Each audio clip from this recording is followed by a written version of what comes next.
all, I need you to like, share, subscribe, push that thumbs up, you know. You're more than welcome to leave a comment down in the comment section. Please don't leave anything negative because I wouldn't want to have to come for your neck. Okay, all right. So anyway, I felt compelled to get on here and talk about just a couple of things that I was going through in my own personal struggle in my journey. And I didn't know if other people was going through it, but I just felt compelled to get on here and give somebody a little encouragement.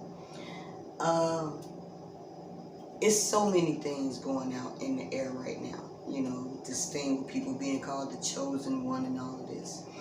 So recently I had someone come to me in my life, and one of my children actually, and they were stating to me that they were the chosen one, and you know that they knew I was the chosen one, and you know that if they dealt with me they would be blessed. And you know, now mind you, I haven't talked to this child in years, okay? That's another story for another day. But at any rate, I feel like when anybody that you haven't spoken to within a long period of time, and they come back into your life and they say, oh, well, you know, you're a blessing, you know, and I'm going to be blessed, and woo, woo, woo, woo, you know. Now, I know in the Bible it say that your children will raise up and call you blessed. But when your children are basically telling you that, look, I'm getting ready to use you for the blessing you get ready to get, that you don't even know you're getting yet, you might want to watch that nigga, okay? Be it your child, or any other entity that has breath in their body that's coming to tell you this, okay? Another thing that I had been doing is I was, you know, really trying to live a more conducive life that would be pleasing in God's sight, okay? And so when I divulged these things to my son and told him, you know, he needs to, you know, be a little bit more on the up and up, you know, he divulged to me that this is not how the young people do it, you know. If they want something done, what they do is they pay somebody else, you know, to do the work, and then they go in and reap all the rewards. First of all, that's not of God. God don't give you money so you can go pay another nigga to do something that you need to be doing, okay? So when I told the child this, of course, they was like, well, mama, that's the old school. The old school do it like that. The new school, we pay other people to get back, and then that's how we get back.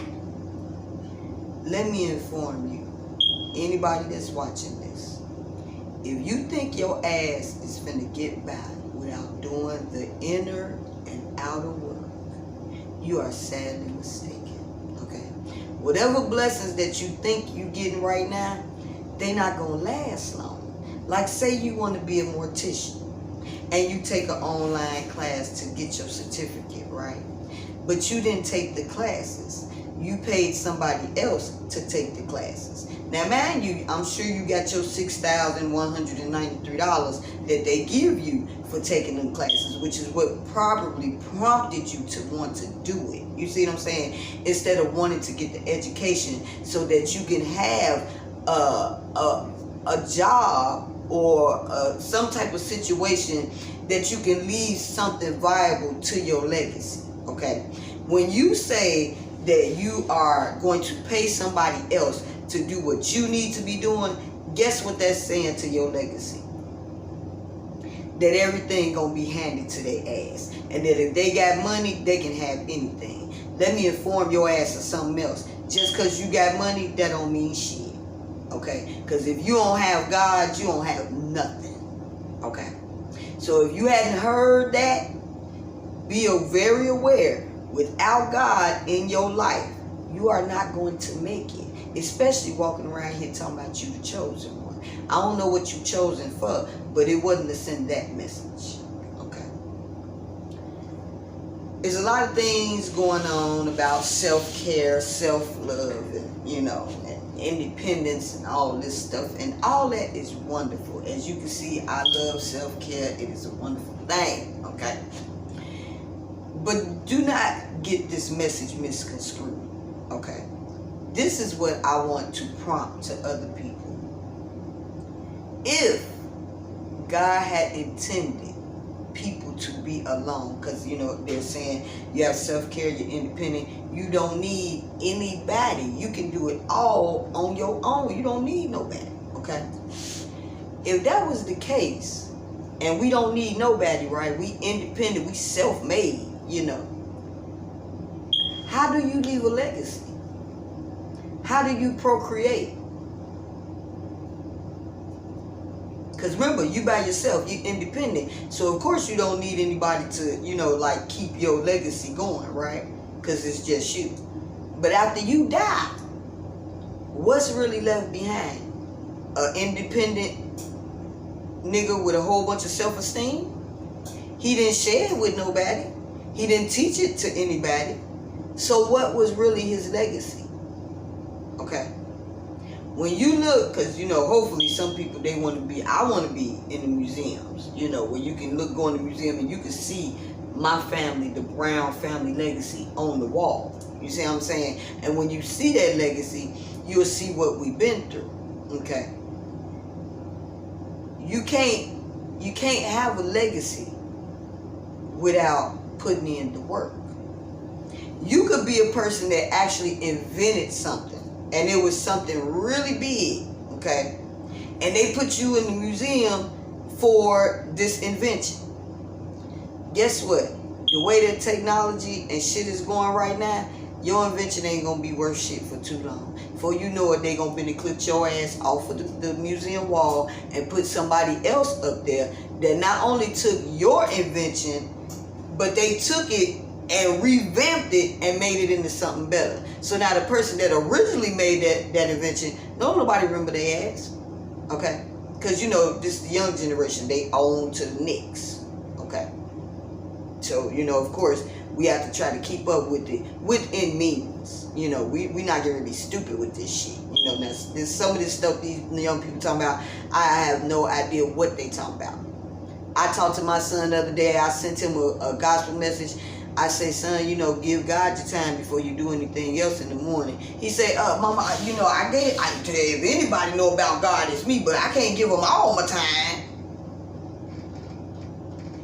Boy, I jumped back. I damn near dropped the phone. When you ever heard somebody talking about they the chosen one? They chosen by God. But they talking about they can't give all their time to God. So if you walking around saying any of these things or thinking any of these things, you got a lot of tightening up to do. Okay? There's a lot of things going on out in this world. You know, people have done people wrong, and that's okay. Don't let them harden your heart to the point where you don't want to still open your heart and love other people unconditionally. You understand what I'm saying? Don't hold somebody else's actions accountable to the next person. Okay? Learn to be forgiven. Learn to forget and get over it. Okay?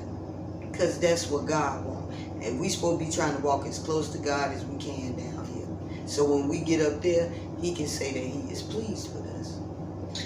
Back in the past, I have let people, you know, make me ashamed of, you know, loving God and giving him my all. You know, I've lost a lot of friends that way. So now I don't have any friends, and I'm okay with that, because my biggest friend is God, and that's all I need. As you see, I'm looking better and better, you know, Crohn's disease and all, you know.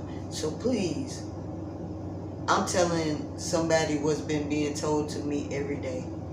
Don't give up. God got it.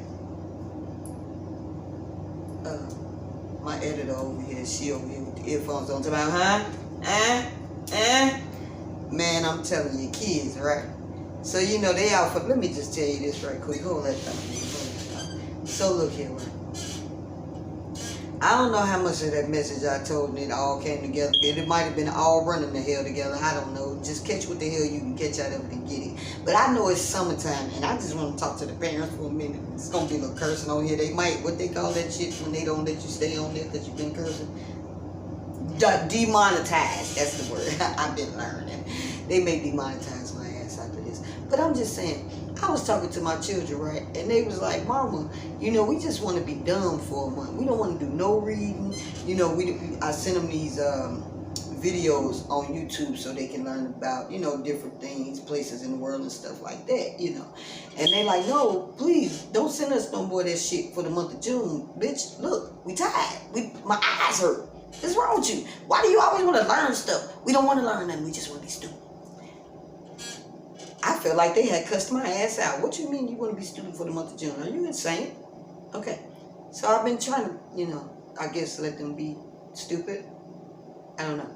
So I guess where it starts at is when you say, excuse me, honey, to your son or your daughter, and they got both earphones in, they got the TV on, they got the iPod on, or what is it called? It ain't even a damn iPod. iPad. It's an iPad. iPod is iPod. I'm with you. And yeah. And then, you know, then he had a video game with a Nintendo, and she over there with the phone, shit burning up, you know, they don't care. I got a book on both of their bed. They bypass the book every goddamn day. No. They done threw the motherfucker at me twice. Yesterday we read the books. Yesterday they read the books. How long the books been on your bed? I'm on page 100. The book's been on their bed since the middle of May. She on page 100. Well, she 13, so that's a good thing. But now this 10-year-old little boy I got, I'm just gonna end the video here. Y'all pray for a nigga, okay? Thumbs up, subscribe.